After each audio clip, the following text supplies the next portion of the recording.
bạn cũng là cứ chắc nhưng mình cho đó là một trong một tiết chỉ cho nó bị xét đây là cũng là cứ mình chăm ba miền Tây tớiเป็น slide pointer ចំណាយ$10អីទៅប្រើទេប៉ុន្តែឥឡូវមុននឹងចូលដល់ហ្នឹងខ្ញុំសូមបង្ហាញរបៀបអន្តរកម្មជាមួយកូនសិស្សសិនអញ្ចឹងឧទាហរណ៍ថាឥឡូវខ្ញុំ presentation អញ្ចឹង presentation ឲ្យខ្ញុំចង់ឲ្យសិស្សហ្នឹងគាត់សួរសំណួរចម្លើយនៅលើ slide ហ្នឹងហ្មងសិស្សខ្លះ introvert បាទឧទាហរណ៍ថាអូន introvert មិនបាច់សួរគ្រូផ្ទាល់ទេឥឡូវអូនឯងទៅសេតែអក្សរមកគ្រូឃើញនៅលើ slide ហ្នឹងហ្មងអញ្ចឹង Canva វាមានលក្ខណៈពិសេសត្រង់ហ្នឹងគឺមានអន្តរកម្មនៅក្នុងថ្នាក់រៀនរបស់យើងប៉ុន្តែ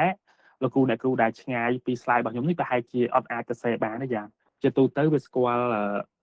location ជាប្រភេទឧទាហរណ៍ថាចេះ Wi-Fi របស់ខ្ញុំជាប់នៅភ្នំពេញអញ្ចឹងអា Wi-Fi ផ្ទះហ្នឹងឲ្យតែគេភ្ជាប់ Wi-Fi ផ្ទះទៅគឺអាច scan បានដែរហ្នឹងតាមខ្ញុំដឹងតែចាំមើលលោកគ្រូអ្នកគ្រូសាកល្បងសិនណាអញ្ចឹងដើម្បីឲ្យសិស្សគាត់អាចសួរសំណួរហើយយើងឆ្លើយដោយគាត់មិនបាច់ចាំសួរសំណួរទេអញ្ចឹងលោកគ្រូចុច Attre 3យ៉ាសុំទោសបាទខុសកន្លែងនេះលោកគ្រូអ្នកគ្រូចុចអាសញ្ញាដូច Wi-Fi អញ្ចឹងចុចអាប៊ូតុងហ្នឹងមកហើយយើងចុចពាក្យ start លោកគ្រូអ្នកគ្រូសូមម្ដងទៀតណាគោលបំណងរបស់ខ្ញុំកន្លែងហ្នឹងមានន័យថាយើងចង់ live គោលបំណងរបស់យើងគឺយើងចង់ live slide ផងឲ្យសិស្សគាត់សួរសំណួរចម្លើយដូចយើងនៅក្នុង Zoom មិនអញ្ចឹងមានលោកគ្រូអ្នកគ្រូគាត់ឆាតសួរប៉ុន្តែនៅកន្លែងនេះនៅពេលដែលខ្ញុំដាក់ទៅគឺសំណួរដែលកូនសិស្សសួរហ្នឹងវាលោតនៅលើអេក្រង់ slide របស់យើងផ្ទាល់ហ្មងអញ្ចឹងខ្ញុំចុចពាក្យ start មកអញ្ចឹង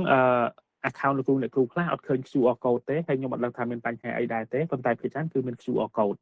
អញ្ចឹងលោកគ្រូអ្នកគ្រូសាក scan QR code ហ្នឹងហើយសាកសរសេរសំណួរមើលអាចសរសេរចេញអត់តែខ្ញុំអត់ដឹងថាលោកគ្រូអ្នកគ្រូអាចចេញបានអត់ទេដោយសារតែលោក call ខុសគ្នាខ្ញុំពងនៅពេញហើយដល់ពេលលោកគ្រូអ្នកគ្រូខ្លះនៅតាមខេត្តអញ្ចឹងខ្ញុំសូម scan ទៅប្រើទូរស័ព្ទដៃរបស់ខ្ញុំផ្ទាល់មួយហើយខ្ញុំសាកសួរសំណួរខ្លួនឯងបាទអញ្ចឹងនៅកន្លែងហ្នឹងនៅពេលដែលកូនសិស្សគាត់ប្រើទូរស័ព្ទដៃហើយគាត់ scan ទៅគឺគាត់អាចសរសេរសំណួរដែលគាត់ចង់សួរហើយ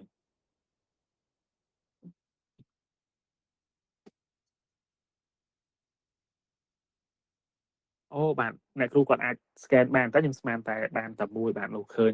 អ្នកគ្រូបាទ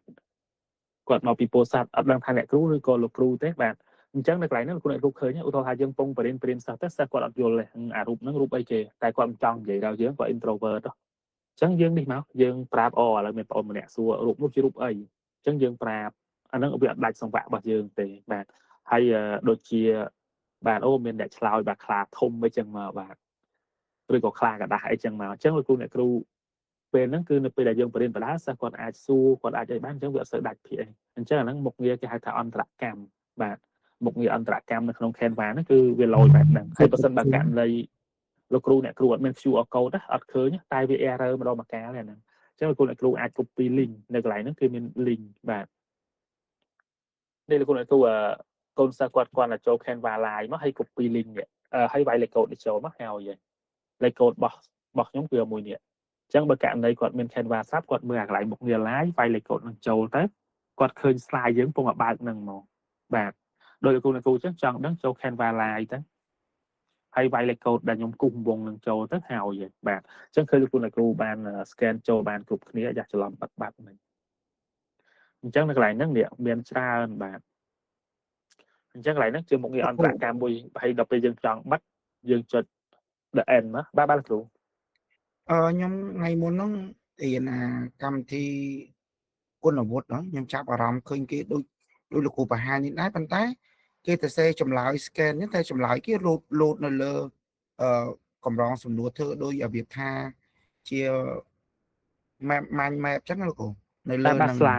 slide ដូលោកគ្រូវាមានកម្មវិធីច្រើនហ្នឹងបាទអាហ្នឹងគេធ្វើជាទម្រង់ដោយលោកគ្រូបង្ហាញចឹងដែរឬក៏ផ្សេងពីហ្នឹងគ្រូអាហ្នឹងផ្សេងលោកគ្រូ slide ដូអាហ្នឹងបាទតែអាហ្នឹងគេធ្វើនៅលើ PowerPoint ក៏បាននៅលើ website ក៏បានចាំចុងម៉ោងលោកគ្រូចាំចែកម្លែកជូនហ្នឹងខ្ញុំចាប់អារម្មណ៍នេះពេលឃើញលោកគ្រូដាក់អញ្ចឹងបើសិនជាគាត់ដាក់អញ្ចឹងមកយើងដាក់ផែនការនៅលើ slide ហ្នឹងណាហើយ share ឲ្យគាត់ scan យ៉ាងមកពេលគាត់សរសេរមកវា load នៅលើដូចជា mind map សម្រាប់នៅលើ project យើងមួយអញ្ចឹងខ្ញុំគិតថាវាដូចតំណែងចាប់អារម្មណ៍អាហ្នឹង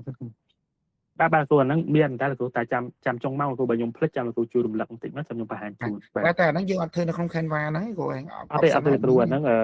នៅក្នុង website របស់វាផ្សេងអូខេអរគុណបាទអញ្ចឹងលោកគ្រូខ្ញុំសូមបញ្ចប់អាហ្នឹងមួយពាក់ព័ន្ធជាមួយនឹងការ live slide ជាមួយនឹង អន្តរកម្មនៅកូនសាស្ត្រហើយចឹងខ្ញុំចុចដាក់ end មកបាទចឹងមិនមាន5អ្នកដែលចូលរួម